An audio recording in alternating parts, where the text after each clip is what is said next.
Hello friends, welcome back. Friends, मैं आज एक और वीडियो आप लोग के लिए लाई हूँ ट्विन फ्लेम जर्नी पे। बहुत लोगों के क्वेश्चंस होते हैं, बहुत लोग जो मुझसे रीडिंग करवाते हैं ना, स्पेशली उनके डीएम से ही परेशान होते हैं सबके सब कि हमारे डीएम ऐसे कर रहे हैं, हमारे डीएम वैसे कर रहे हैं। हम उनको हर तरह से समझाने की कोशिश कर रहे हैं, समझ नहीं रहे हैं। या बहुत आप एक आपका सैचुरेशन पॉइंट आ गया, आप बहुत ज़्यादा थक गए हो कि अभी आप में भी वो स्टेमिना नहीं रही है। एक तो आप अपने डीएम को समझाने समझाने में सारी एनर्जी ख़त्म कर रहे हो, दूसरी तरफ आप अपनी फैमिली को, स्पेशली डिवाइन फेमिनिन्स, अपनी फैमिली को समझाते समझाते थक गई है कि उनको कहीं और शादी नहीं करनी या कहीं और वो इंटरेस्टेड नहीं है। ये चीज़ समझाने में उनकी वहाँ पे भी एनर्जी खत्म हो जाती है। दोनों जगह वो एक्चुअली क्या है, एक बोलते हैं ना, एक चक्की में पीस रही है, ऐसे उनकी कंडीशन हो जाती है। तो फ्रेंड्स, आज मैं जो क्वेश्चन या टॉपिक उठा रही हूँ वो है कि डिवाइन मैस्कुलिन इतने स्टबन क्यों होते हैं, उनको इतना टाइम क्यों लगता है और कब तक वो रियलाइज़ करते हैं इस चीज़ को कि है ना, हम डिवाइन फेमिनाइन के बगैर नहीं रह सकते और उसी से हमको शादी करनी है, उसी के साथ हमें लाइफ बितानी है। और उनके फ्रेंड्स और रिलेटिव्स क्यों उनको इतना भड़काते हैं, मतलब आपकी तरफ बढ़ने से।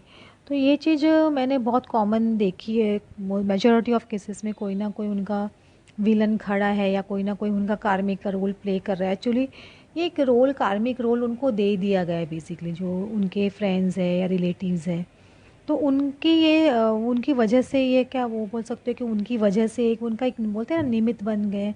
लेकिन एक्चुअली आपकी कुछ ना कुछ कार्मिक अकाउंट उनके साथ में है पास्ट में, इसकी वजह से ये सब अपना अपना रोल प्ले कर रहे हैं बेसिकली।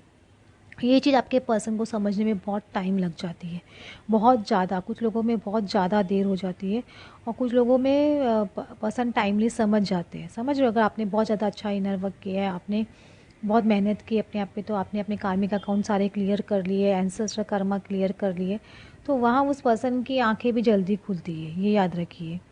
तो एक्चुअली इनके जो मैंने मेजॉरिटी ऑफ डिवाइन मैस्कुलिन ऐसा क्यों बिहेव करते हैं, मैं ये एक स्टोरी के थ्रू आपको समझाना चाहती हूँ। रियल ट्विन फ्लेम स्टोरी है ये।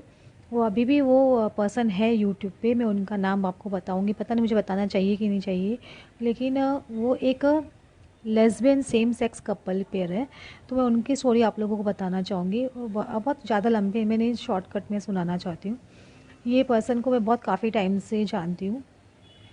ये पर्सन अपनी ट्विन फ्लेम जर्नी में खुद मैस्कुलिन है, जो मैं आपको बताऊँगी। मैस्कुलिन पर्सपेक्टिव ज़्यादा बताते हैं ये अपने चैनल पे। और वो खुद एक फ़ीमेल है, मतलब समझ रहे, फ़ीमेल है, लेकिन सेम सेक्स रिलेशनशिप में उनके ट्विन फ्लेम से मिली थी। उनकी शादी हो गई थी बहुत पहले, लेकिन उनके बच्चा होने के बाद में उन्होंने अपने पर्सन से डिवोर्स ले लिया था। फिर बहुत सालों बाद में 2015 में वो अपने ट्विन फ्लेम से मिली थी। लेकिन ट्विन फ्लेम से मिलने के बाद उनको, सेम सेक्स कपल थे, तो उनको एक सोसाइटी प्रेशर बहुत था कि मेरे पेरेंट्स क्या बोलेंगे, फैमिली क्या बोलेंगे, सोसाइटी क्या बोलेंगी।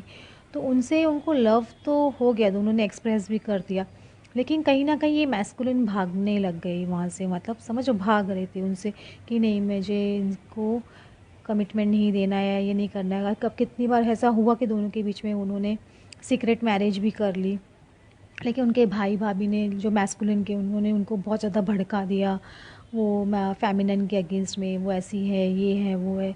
तो बहुत ज़्यादा कॉम्प्लिकेटेड सिचुएशन हो गई। तो ये जो मैस्कुलिन थे ना, जो बहुत ज़्यादा एडिक्शन इशू में चले गए थे, बहुत ज़्यादा एडिक्शन, वो पर्सन से भागने के लिए अल्कोहलिज्म का इतना ज़्यादा एडिक्शन हो गया, मल्टीपल रिलेशनशिप्स में चले गए, बहुत ज़्यादा उनकी कंडीशन डिटोरिएट होने लगी। और वहाँ पे वो फेमिनाइन इतना इनर वर्क करना स्टार्ट कर दिया था। वो उनको समझा के थक गई, लेकिन ये पर्सन समझने को रेडी ही नहीं थे उस वक्त जब उनको इतना समझा रही थी। और वहाँ पे बहुत ज़्यादा प्रेशर बिल्ड हो रहा था शादी के लिए, दिस एंड दैट। वो बहुत कोशिश कर रही थी इनको समझाने के लिए, लेकिन यहाँ वो समझ नहीं रहे थे। यहाँ उनके जो फ्रेंड्स थे, जो मैस्कुलिन के, वो उनके फ्रेंड्स और उनके रिलेटिव्स, मतलब उनके भाई भाभी और उनके फ्रेंड्स, उनको वहाँ पे उनकी तरफ जाने ही नहीं दे रहे थे। बार बार कुछ ना कुछ जब वो बढ़ने की कोशिश करती थी, तो उनको बार बार भड़काया गया उनके खिलाफ़। तो वो क्या, अपनी फीलिंग्स को कैसे भी रोक के वहाँ पे अपने आप को कंट्रोल कर लेते थे, तो वहाँ पे गए ही नहीं। फिर उन्होंने फेमिनिन ने शादी कर ली। तो शादी करने के बाद एक बहुत बड़ा सोल शॉक, जैसे बोलते हैं ना, सोल शॉक लग गया वो पर्सन को। तो उनके all of a sudden awakening start हो गई, बहुत ज़्यादा तेज़ी से उनकी अवेकनिंग स्टार्ट हो चुकी थी, लेकिन उस वक्त उनको बहुत ज़्यादा ज़ोर से झटका लगा। फिर बाद में उनको रियलाइज़ हुआ उन्होंने बहुत बड़ी गलती की है। दो अभी वो अपने फेमिनाइन से यूनियन में है, मतलब बोल सकते हो, लेकिन वो ऑलरेडी मैरिड है अपने सोलमेट से, तो वो वहाँ पे से नहीं आ रही है। तो वो उनसे डेफिनेटली एक रिश्ता बहुत अच्छा है, लेकिन अभी भी वो चैनल पे लोगों को गाइड कर रही है कि मैस्कुलिन को लेट नहीं करना चाहिए, मैस्कुलिन को जाना चाहिए। उन्होंने भी मुझसे 3 साल पहले गाइडेंस दिया था, मैंने उनको बोला था आप जाइए अपनी फेमिनिन के पास जाइए, लेकिन वो उस वक्त सुन नहीं रहे थे। तो अभी वो डेफिनेटली डिपेंड कर रहे हैं, लेकिन कुछ लोगों के केसेस में बहुत लेट हो जाता है, समझ रहे हो, वो कार्मिक अकाउंट है या सोलमेट अकाउंट वहाँ पे है, उसकी वजह से। तो मैं आप लोग को डराना नहीं चाहती हूँ, ये हर एक की सिचुएशन, हर लोगों की, हर इंसान की, हर ट्विन फ्लेम की, each and every twin flame की जर्नी बहुत डिफरेंट है, ये याद रखिए। तो अगर आपके मैस्कुलिन अभी नहीं समझ रहे तो वो डेफिनेटली समझेंगे। वो अपने चैनल पे बार बार यही बताती है या बताती कि वो कितना प्यार करती है अपनी फेमिनाइन से, हमेशा जब भी वो उनको मैसेज करती थी या उनको कितना वेट करती थी मैसेजेस का, कितना प्यार करती है वो उनसे, उस वक्त भी करती थी और अब तो बहुत ज़्यादा ही करने लग गई है और भी। तो वो सोसाइटी प्रेशर था, जो सोसाइटी प्रेशर को तोड़ नहीं पा रही थी। अभी उन्होंने अपने फादर को भी बता दिया है, पूरी सोसाइटी को बता दिया, इनफैक्ट पूरे चैनल पे सबको बता रही है। वो एक्चुअली पंजाब से है, तो उनको लोगों को अभी सबको चिल्ला चिल्ला के बोल रही है कि शी इज़ ए लेस्बियन, समझ रहे हो, वो सेम सेक्स रिलेशनशिप में है। तो वो अभी डर नहीं रही है, वो प्रेशर था ना वो ख़त्म हो गया। तो कुछ लोगों के मैस्कुलिन में ये होती है कि वो या तो एज डिफरेंस है या स्टेटस डिफरेंस है उनकी। बहुत मेजॉरिटी ऑफ केसेस में मैंने ये भी देखा है कि फेमिनाइन बड़ी हैं एज में मैस्कुलिन से, या स्टेटस में बहुत ज़्यादा उनसे है ना डिफरेंट है, वो स्टेटस में बहुत ज़्यादा छोटी है उनसे, मतलब वो बहुत ज़्यादा फाइनेंशियली रिच है, वो फाइनेंशियली डिफरेंट है बहुत, या कास्ट डिफरेंस है, हिंदू मुस्लिम है या दूसरी कास्ट है, छोटी बड़ी कास्ट है, ऐसे सब कुछ है। तो कुछ ना कुछ प्रेशर है मतलब मैस्कुलिन की तरफ से, और उसकी वजह से क्या उनके जो रिलेटिव्स है या फ्रेंड्स है वो उनको मैनिपुलेट करते हैं वही चीज़ को ले लेके। लेकिन मैस्कुलिन 100% आपसे प्यार करते हैं, लेकिन ये चीज़ वो कब समझेंगे, ये कम्प्लीटली आपकी जर्नी के ऊपर है, ये याद रखिए। तो आप अपनी हिम्मत मत हारिए, आप अपने और यहाँ पे वो डिवाइन फेमिनिन जो इनर वर्क कर रही है वो क्या कम्प्लीटली सरेंडर स्टेज में आ जाती है, वो गॉड पे छोड़ देती है कि जो जो गॉड मेरे डिसीजन लेंगे वो राइट है। इसलिए जहाँ उनकी शादी भी तय हो रही है तो वो वहाँ पे फ्लो में जा रही है कि हाँ मुझे यहाँ पे अगर मुझे डिवाइन लेके जा रहा है तो मुझे वहाँ जाना है। वो कोई भी चीज़ में अपनी लाइफ में ब्रेकेज क्रिएट नहीं करती है, वो जा रही है वहाँ पे। आज वो बहुत अच्छी तरह से अपने पार्टनर के साथ में रह रहे हैं, मतलब बातचीत कर रहे हैं, मिल रहे हैं, डेफिनेटली प्लेटोनिक रिलेशनशिप है, लेकिन एक बहुत अच्छा रैपो दोनों का हो गया।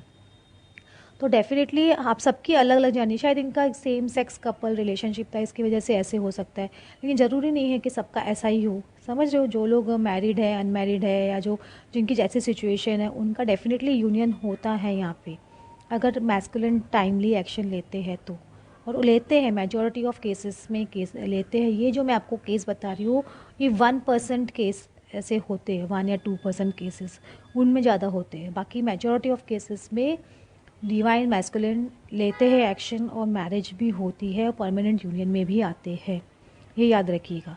तो आप अपना इनर वर्क करते रहिए और ये डाउट निकाल दीजिए कि आपके पर्सन आपको प्यार करते हैं कि नहीं करते। जो मैं चैनल का मैं ज़्यादा नाम बताऊं कि नहीं बताऊं, मुझे ऐसे डाउट ऐसे लग रहा है कि बताना चाहिए, उनका वो बहुत फेमस है अपने चैनल पे, उनका लास्ट नेम भारत के नाम से वो कर रही है, तो आपको पता चल जाएगा। उनको नमिता नाम से बोलते हैं लोग सब जन, तो आप उनको चैनल पे आप ढूंढोगे तो मिल जाएंगे आपको। वो ट्विन फ्लेम के बारे में ही गाइडेंस देते हैं, वो मैस्कुलिन एनर्जी में कम्प्लीटली।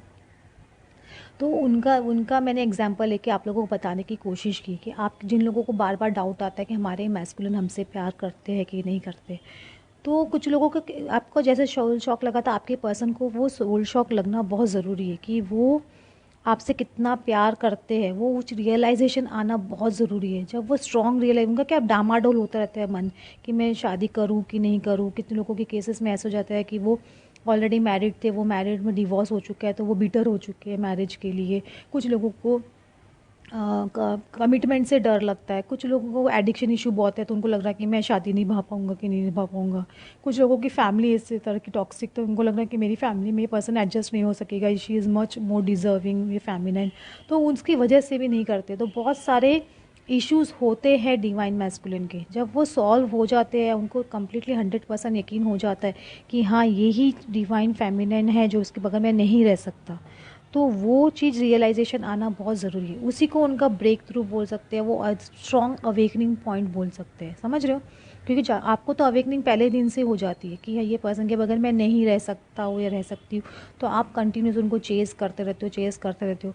लेकिन आप जब इनर वर्क करने लग जाते हो, आपको डिवाइन के क्लोज होने लग जाते हो, आप एक सरेंडर एनर्जी में आते हो, तो वही चीज़ आपके पर्सन को भी फील होनी चाहिए। फ्रेंड्स, वन मोर थिंग, ये जो मैस्कुलिन है जिनको रियलाइजेशन हुआ है कि वो अपने फेमिनिन को हमेशा से प्यार करते थे, इनको लेकिन बहुत टाइम लग गया, मतलब समझ लो टाइमली वो अगर रियलाइज़ करते थे तो आज उनकी फेमिनिन की कहीं और शादी नहीं होती। सेकेंडली, अभी वो काफ़ी अपने एडिक्शन इश्यूज़ पे वर्क कर चुके हैं ना, वो अभी किसी और मल्टीपल रिलेशनशिप्स में उनको अच्छा ही नहीं लगता है जाने को, मतलब उनको खुद से बहुत है ना वो नफ़रत होने लग जाती है कभी कभी कि यार मैं क्या क्या कर रहा था या कर रही थी। तो ये मैस्कुलिन्स को रियलाइजेशन आने में थोड़ा टाइम लग जाता है, कुछ कुछ मैस्कुलिन्स को, और कुछ मैस्कुलिन्स को रियलाइजेशन टाइमली आ जाता है। लेकिन जब रियलाइजेशन होता है तो उनको खुद को बहुत ज़्यादा गिल्टी फील होता है, और उनको रियलाइज़ होता है कि ये जो इनके फ्रेंड्स बने हुए थे, सो कॉल्ड फ्रेंड्स या सो कॉल्ड रिलेटिव्स, वो उनको कितनी रॉन्ग गाइडेंस दे रहे थे, क्योंकि वो लोगों को उनको कुछ ना कुछ उनसे फ़ायदा होता है, या कुछ ना कुछ वो चाहते हैं कि इंसान की लाइफ आगे नहीं बढ़े, इसलिए वो उनको बार बार परेशान करते रहते हैं, समझ रहे हो।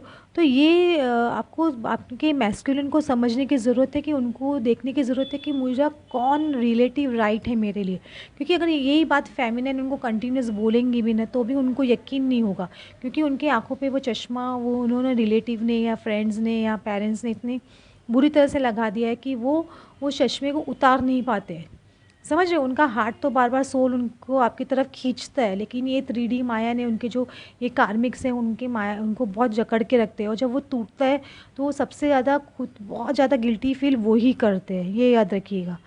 तो अपने मैस्कुलिन को जज मत करिए कि वो ऐसा क्यों कर रहे हो, लेकिन आप अपनी लाइफ में आगे बढ़ते रहिए, जो आपको डिवाइन आपको रास्ता दिखा रहा है आपको उस रास्ते पे चलना ही पड़ेगा, समझ रहे हो। Okay friends, thanks for watching.